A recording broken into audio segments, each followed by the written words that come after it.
friends, and welcome to the Radical Emergence podcast, where we're having conversations at the edge of transformation. We are your hosts. I'm Dr. Jen Pierre-Rich, and with me is my friend, co-host, and co-collaborator, Dr. Sally Adnams Jones. Please check out our bios in the show notes where you'll find links to our work, websites, and can find ways to connect with us. If you're not already following, hit that subscribe button, ring that bell, and join our mailing list so you can stay up to date on new episodes as they drop. Hello, everybody. Sally here. This exciting project consists of about 26 episodes in all, dedicated to better defining and understanding transformation on all its levels of reality. That's personal, social, as well as ecological. We're going to ask, what is transformation? Why bother? Why do we need it? And what does it feel like or look like? We'll also ask, can we induce it or perhaps accidentally block it? These are really important questions for growth. We draw not only on our hard-won life experience, we are also transdisciplinarians. So what the heck is that? Well, it means we want to understand transformation from as many lenses as possible, including formal academic disciplines and discourses, art, media, and popular culture.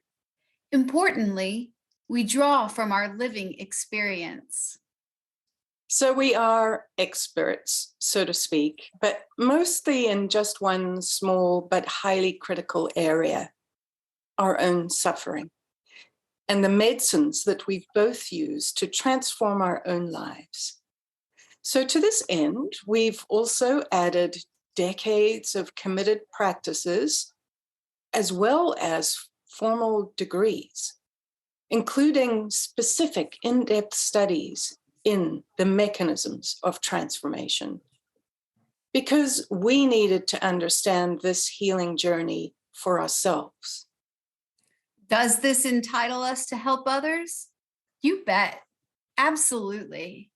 Because it is by sharing our stories, knowledge, and direct experience that we offer sane, sober, practical tools for living on the ground of life.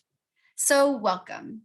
Strap in, hang on, and enjoy the ride as we deep dive into a universe of transformation.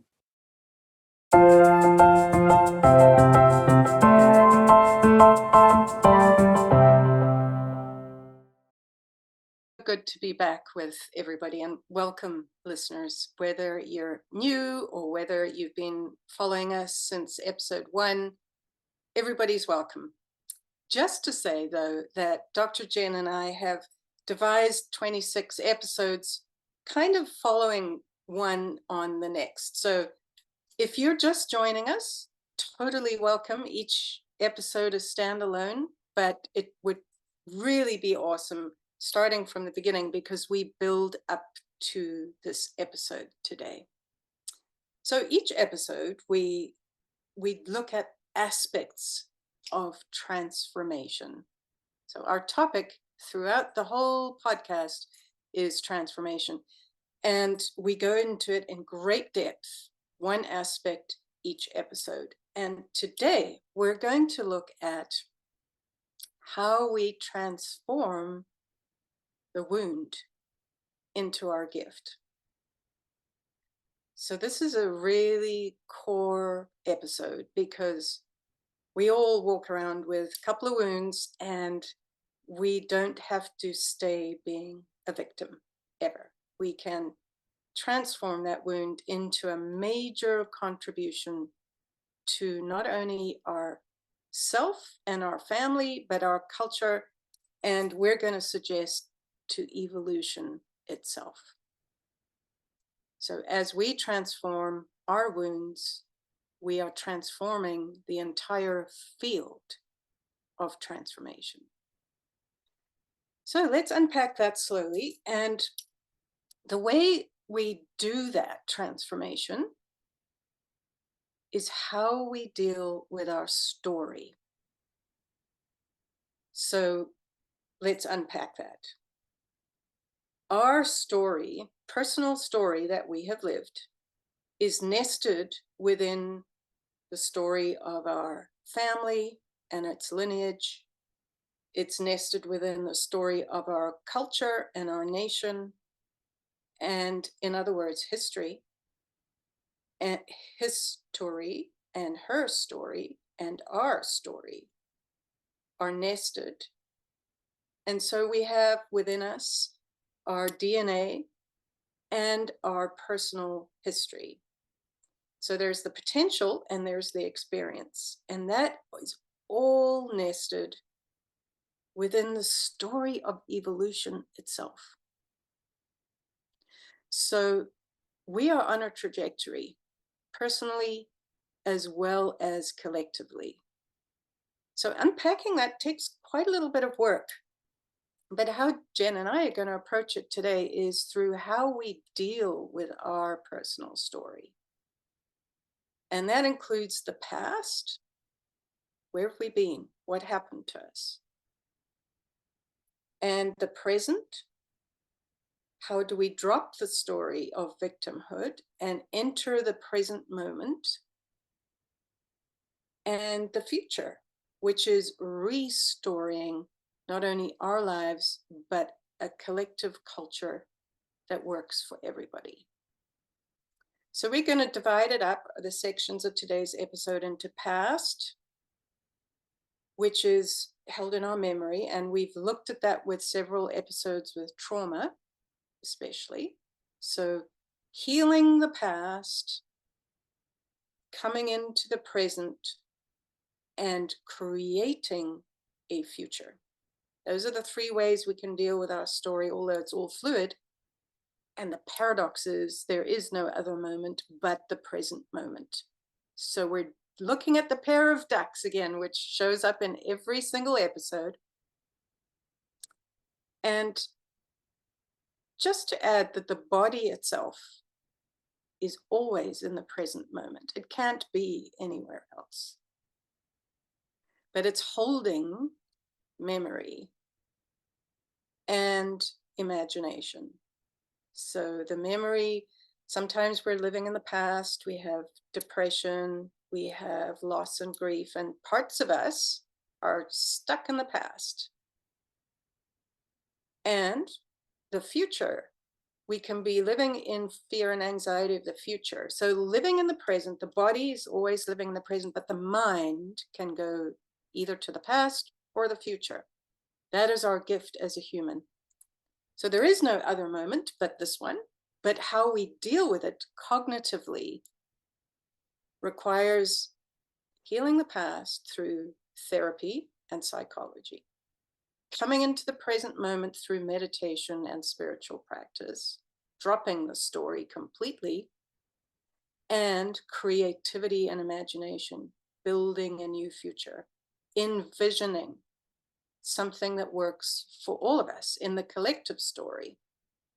So we're going to look at these three different modes of dealing with our story today, because we need to be conscious, develop self-awareness about where our mind is in any given moment. Is it ruminating and stuck in the past and going over its little treadmill? My story, my story, my story. Yes.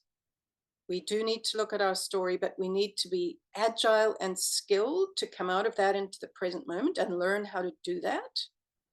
Because the more we do that, the more we entrain our brain into an ecstatic state, the possibility of living a glorious life as well as having wounds is real.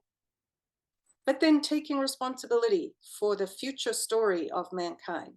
This is real, this is responsible, this is understanding that our core identity is evolution itself, that we engage and participate in the meta story. So we have epochal stories, of course. We have a pre-modern story sitting around the fire, starting religions, starting discourse. We have a modern story that we share as humanity. We started inventing things like science and ideas of enlightenment and understanding the rational mind. We have a postmodern story where we started understanding that everybody has their own relative perspective and that multiple stories can be true at once. That is amazing. And as a collective history of stories, we're now moving into this new era called meta-modernism, where we understand we are responsible for the story and we can create the story. We're not victims. We're not just survivors. We are creative thrivers. But the way we get there is to manage past, present, and future in the present moment. So briefly, before I hand it back to Jen, I'm going to bring in a famous person called Joseph Campbell, who first devised this idea of the human story that we all share. And it goes something like this. It's an archetype. The hero, who was essentially in his mind the masculine, lived in a community and he felt restless and drawn to adventure, to growing. The village was too small for him. So he leaves and he goes from the known, the safety of the known and the community and the support system, into the unknown. And he faces all sorts of challenges, dragons, wounds, and he is led to discover his strengths and his weaknesses. He finds his unique gifts, that he overcomes adversity. Then he returns, having faced near death and dire challenge, to the village with his gift of wisdom that he has earned. And he is now an elder, and he begins to share that with his community. So there's that arc that we all share.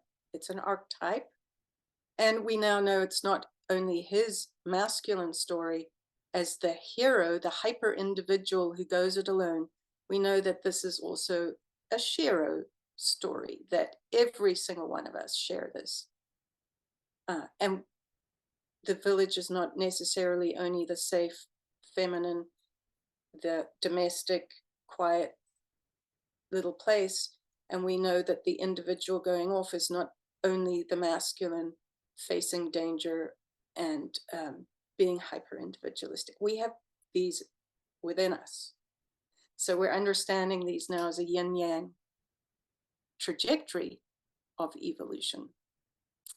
So I would love now to hand this over to Jen, and we're going to start by looking at how we deal with the past, and then we'll come back and look at how we deal with the present, and then how we deal with the future. Jen, over to you. I'm so glad to be here. I just feel like my heart eats up your words like manna from my soul. And the way you articulate the journey is just so wise and graceful and helpful to me. And I know to everybody listening to this. I'm so grateful for you, Sally, and really grateful to be here with everyone today on the Radical Emergence podcast, where, as Sally says, as we transform ourselves, we then transform the evolution of consciousness. And isn't that profound and cool and amazing that we have that gift, that opportunity in our lifetimes to be that kind of perpetuator of progress, of growth, of healing and evolution? That is a gift. So in the last episode, we talked about trauma and transformation. But in this episode, like Sally mentioned, we want to go deeper kind of on an existential, more spiritual level about how we're tending our wounds, how we're finding our story, and being liberated from our story so that we can resolve our trauma. So we're talking about finding the medicine deep in the wound. Because wounding and healing are part of the same continuum.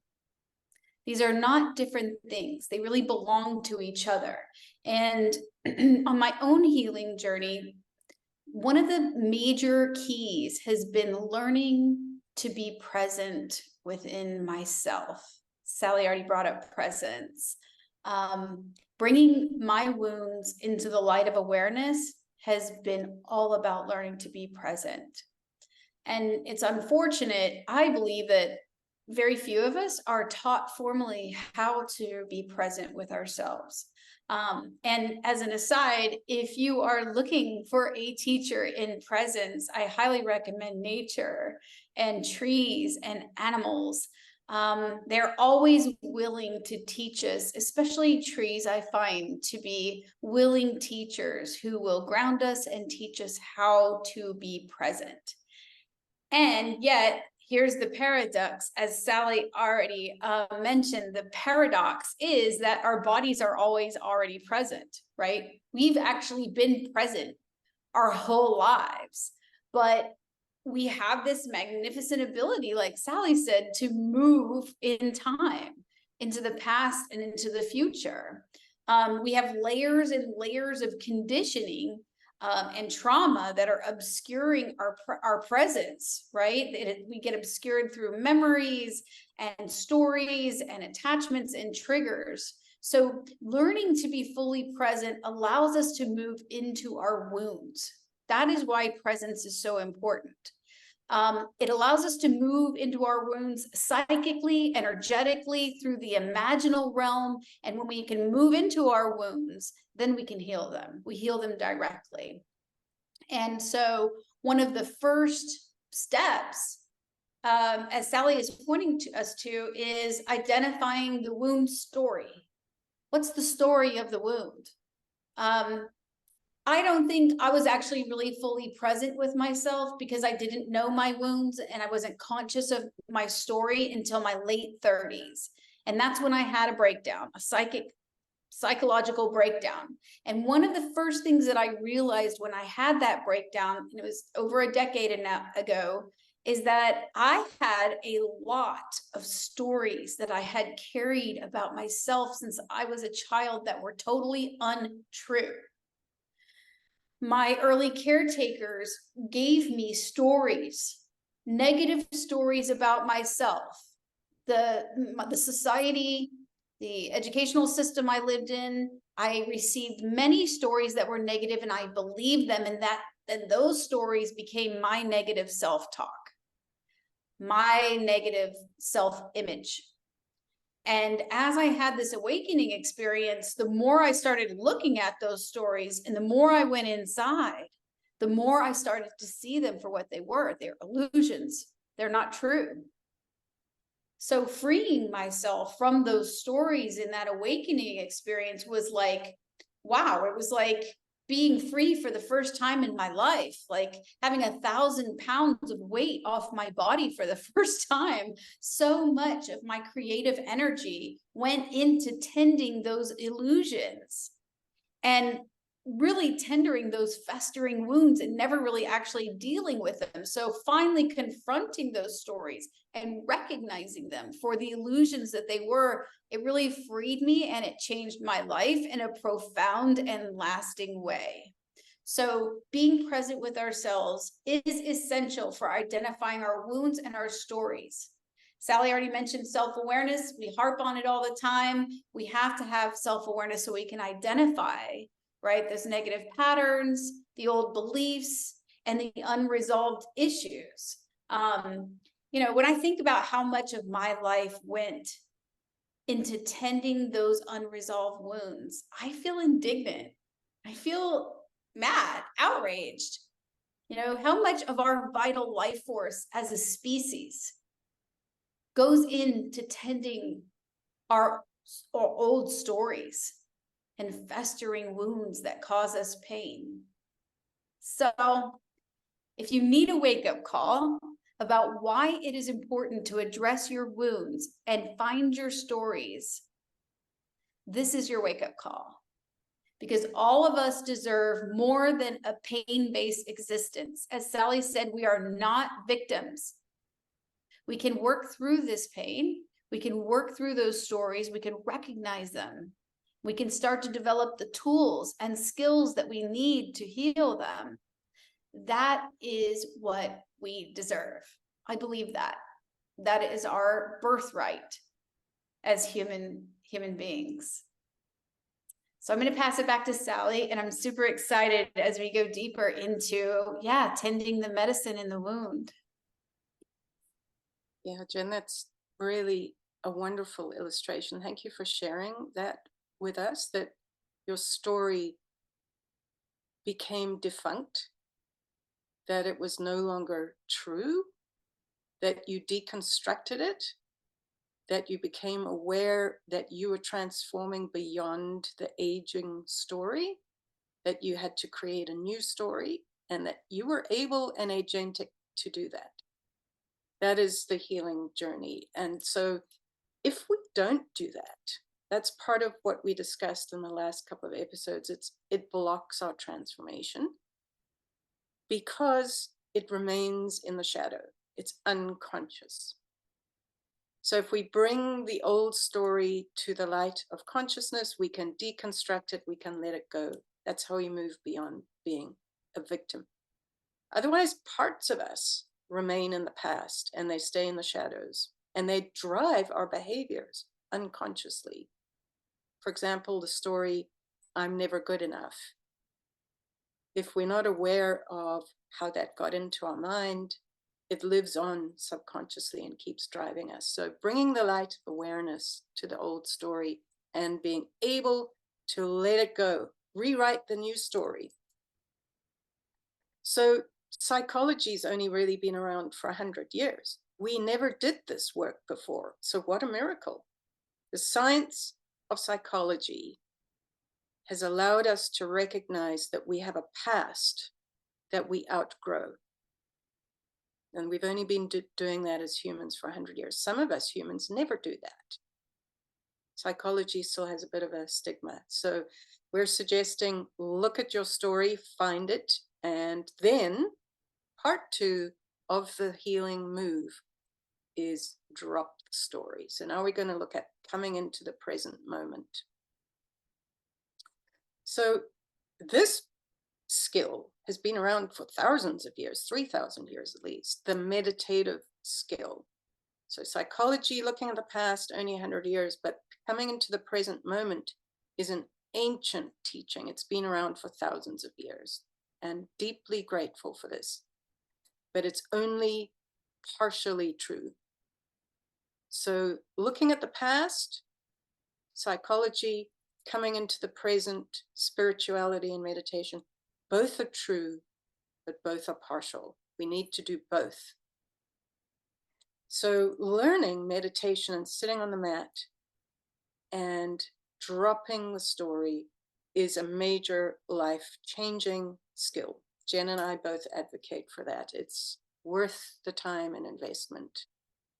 And the more we do that, the more we rewire the brain to live in the present moment, and we drop the mental activity at will. Eventually we become a master of where our mind is dwelling.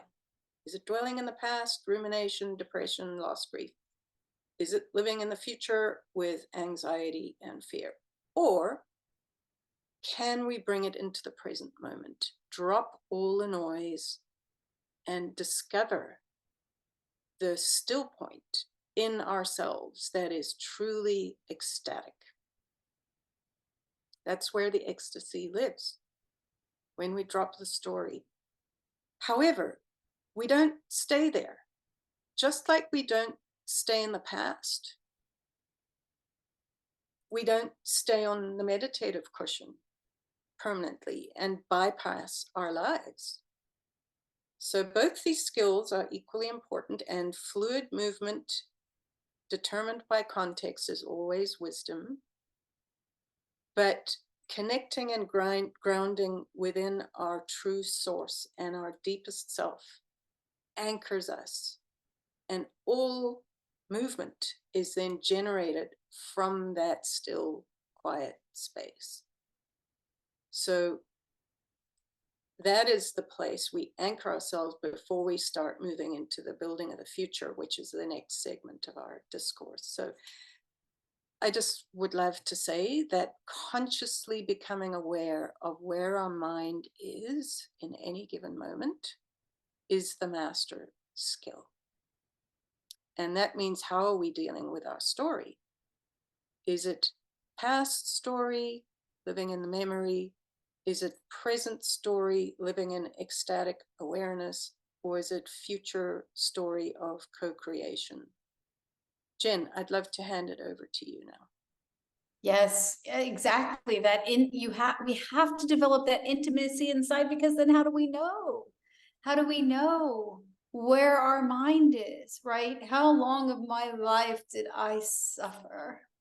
Because I had no awareness of where my mind was. It just went where it went and I followed along with it. And what suffering that is, to be beholden to the machinations of a wild mind. Yeah. Okay, so once we realize that we're not our stories, how do we live in the present? That old story is over. Those old stories have been let go. We're naked of all those ties that have kept us bound in pain. And this is the point where we have to start developing real practical skills. When we're really comfortable living in the present moment and remembering that we can always come back to the present moment, even when our minds are wandering around, we start adding tools to our toolbox that can help us start to integrate the healing that we're experiencing, right? So this is kind of building on, we have an established awareness of presence, and then we have tools. This is how we find the medicine and work with the wound. We find the medicine in the wound. This is a practical skills that we need to find the medicine in the wound. So let's talk about some of these tools. Sally's work is so powerful and necessary in reminding us the importance of creative expression, making art, making music, writing, journaling, using our creativity to express our pain and feelings and memories that we can't put into words. This is an essential part of tending to our wounds. Sally went over mindfulness and meditation, essential tools. We have to learn to be present with ourselves and be with ourselves non-judgmentally in order to unearth and start engaging with our wounds. In a previous episode, I mentioned that the more we can start to be present, the more we can start to heal that trauma. But if we can't be mindful with it, we don't really have the skills we need to move in and out of the wounds. And what happens is we get stuck when we're trying to deal with those wounds. If we're not nimble and we don't have the skill of coming back into presence, we get stuck. And that makes it harder to work with our wounds, because then we get defeated, right? So learning to be nimble and coming back into presence over and over is essential.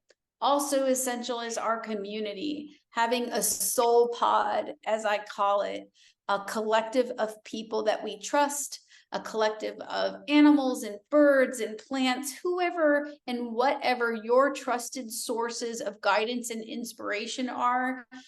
We want you to be intentional about creating that collective, because healing doesn't happen in a vacuum.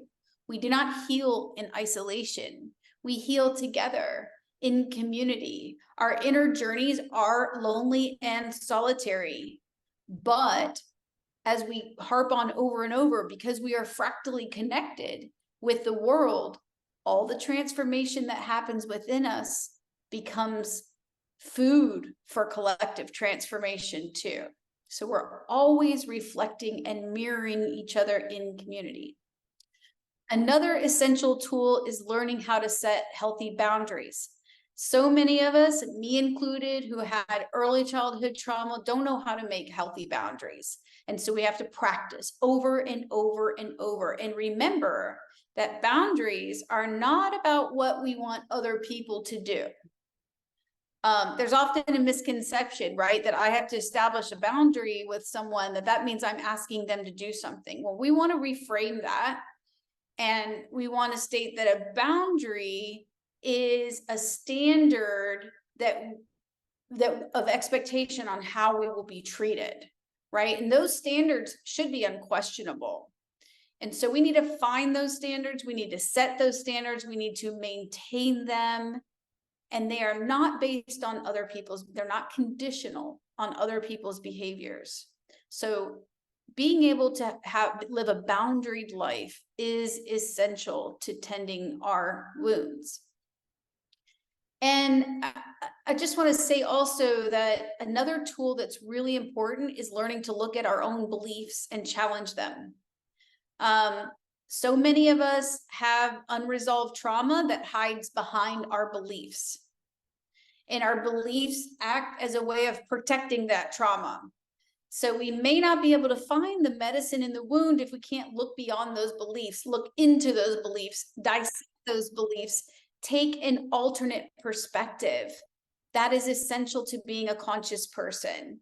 So, yeah, and we're always going to stress the importance of developing self-awareness in your toolbox. Last but not least, I want to say that self-compassion is essential to your healing toolbox. We cannot heal our wounds in harsh environments.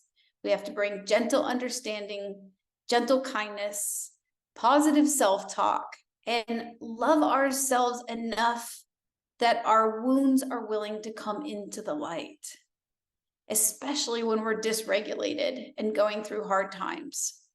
That's especially when we need to bring that gentleness to ourselves. So I'm going to pass it back to Sally, and we are going to talk about how we are reimagining and restoring our lives now that we have identified our stories and our wounds. We have these tools in our toolbox. Now we're really to engage and set life on fire with our healing. Yeah, thanks for that, Jen. It's amazing when you do follow your own story, how you notice this pattern of either being stuck in your trauma wound or being able to flow forward through psychology, spirituality, and creativity. So, for example, last week's episode, I shared a story of my medical wound. What it didn't say is that was such an overwhelming experience that I then got stuck psychologically and experienced a major depression. That physical wound trapped me for a while. And so what happened to me was after birth, I experienced some major depression.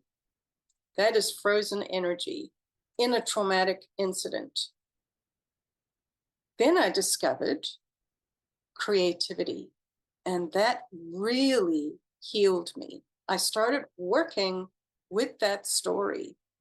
And as I explained in the last episode, this was a pre-verbal thing that took me about 5 years to put words to.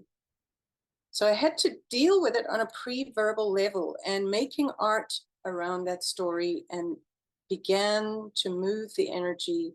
I began to understand what happened to me, and then I could find the words. Once I found the words and began to really understand what happened in the past wound, I could let it go. That was part of the healing. However, the gift in that incident was that I discovered how the arts and creativity heal us.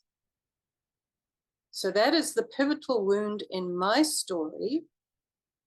That awful medical incident turned into the gift. And I'm sitting here today with Jen, with communities of people using the expressive arts for healing as a way to move the story through the body and out.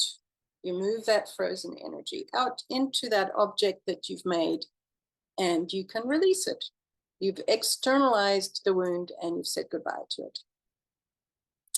So if we're to take anything away from this today, it's story, no story, and restory. So let's look at restory. How do we move into the future consciously? So as we've explained, our little personal story, that story of the incident, the wound, and some of us have several, and usually there's a theme. It's like a lesson that keeps repeating, multiple little wounds. Let's take a look at that. Let's learn, what are we supposed to be looking at and facing?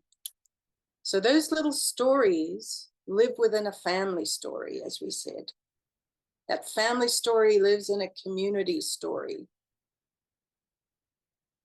And that community story lives within national stories and cosmic stories. So the stories are holonic, and they date and age, and we need to keep fluidly moving and transforming. We are transforming. Our story is fluid and keeps transforming, and so does evolution. So how do we move into re-story? Part of that is identity. We finally begin to understand that we can co-create the new story, that our identity is itself evolution, working through our minds, hands, mouths, and voices, and our bodies.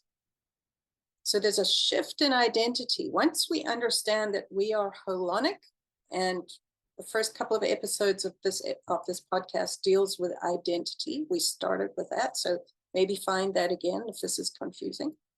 Once we understand who we truly are, our personal little story gets put into the bigger perspective. And we start using our agency, and we start co-creating new ways of being, a new story, a new meta story that works for everybody, not just us. So our healing is just the beginning. Learning how that healing can be dropped and we move into our power, presence, and agency and consciousness. And then putting that to a creative future is evolution. We start engaging and participating and creating, constructing a world that works for all of us. So our personal story is the beginning. Then we notice this is a universal story. All our little personal stories are true but partial and relative. And together, there's this movement of consciousness coming into the material body through us. And we start understanding the responsibility of that. So we thought the work began with the psychology. We thought the work deepened with spirituality. The work truly starts with creativity and building a new future that works for us all. So those are the three ways we work with our story. There's the grow up, as Ken Wilber would say, and clean up the past. There's the wake up in the present moment. And then there's the show up, which is building a story that works for us all. So how exciting is that? How scary is that? How responsible are we for healing ourselves, for learning how to work with our mind, and then allowing the body to engage and participate fully in evolution? So I'd love to hear your words, Jen, your words of wisdom, and wrapping up this amazingly exciting and thrilling episode as far as I'm concerned. What an awesome and radical responsibility indeed. And I wonder if that's why a lot of people don't take on this, transformational journey consciously, because there's some seed in there that knows that you're going to have to take responsibility for a lot of things. when you become self-aware and conscious and collaborate with evolutionary impulses of the universe, that is an awesome responsibility. And and it's hard when life is throwing so many things at us. You're like, wow, just one more thing I have to take on. But it is our responsibility as a species to make the world a better place for future generations, and make this planet sustainable for future generations. I believe we all have that responsibility. I know Sally and I take that very seriously. So I love, this is really the most exciting part of the healing journey, in my opinion, which is recreating ourselves however we see fit. Isn't that amazing that we have this creative potential to grow in infinite ways? And there is a real liberation there. We're not just using our voices, but we're now using them for good. So we're freeing ourselves of our stories. We're reimagining who we can possibly be, and we're using our gifts for collective growth. And I think that's incredible. So one of the interesting things as I think about reimagining my story is that I am not who I thought I was in so many ways. I truly believed I was those stories of pain, of disappointment, of shame, because I was, as I mentioned before, being run by that unresolved trauma. And so I was left with, well, who am I? If I'm not all that, if I'm not all that pain, who am I? Who's Jen? Where am I going to go with my new story? And there's so much potential there once we recognize the power of reimagining ourselves.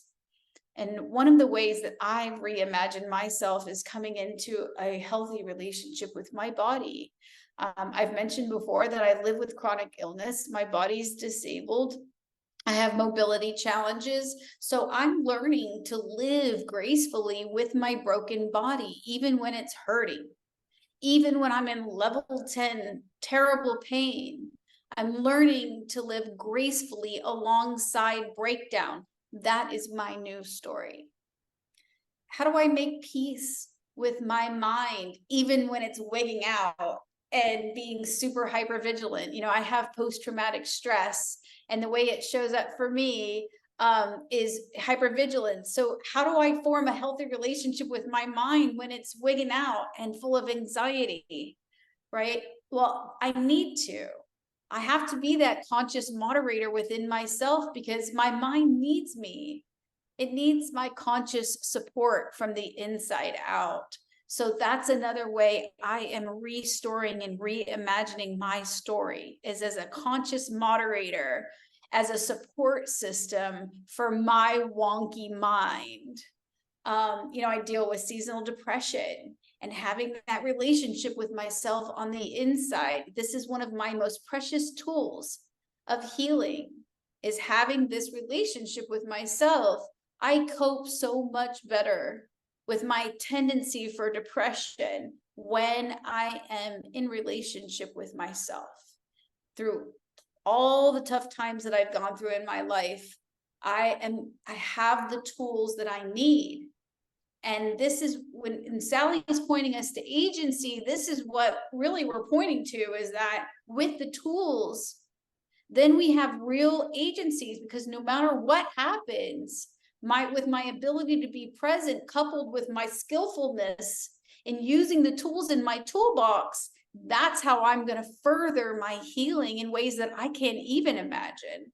So that is what restoring my life is all about. It's reclaiming my life, and that is amazing. And I want to say that, Sally and I are incredibly proud of those of you who are listening to our show, who are doing your own work and identifying your stories and building your toolbox and reimagining the life that is available to you in your post-traumatic growth era. We are really proud of you. We're excited to be on this journey with you. And I'm going to pass it back to Sally, but before I'm just going to say goodbye and we wish you well. We are so glad to be here with you again, and we will see you again next time on the Radical Emergence podcast. Over to you, Sally. Yeah, I'm so glad that you mentioned the gifts, Jen. So I'd like to end on that we come into this world with really unique DNA. But really, that is just memory of our lineage that lives in our body. And it's our task to allow that to flower. We have to bring that forward. We have to find that gift. And then we have to learn how to express that. So we can ask ourselves, what happened to us? Which parts of us are still living in that past trauma? How do we bring them forward? How do we come fully into the present moment with all our parts uniting in the present moment? Fully present means all our parts are right here, operational. They're not driven with a compulsive memory.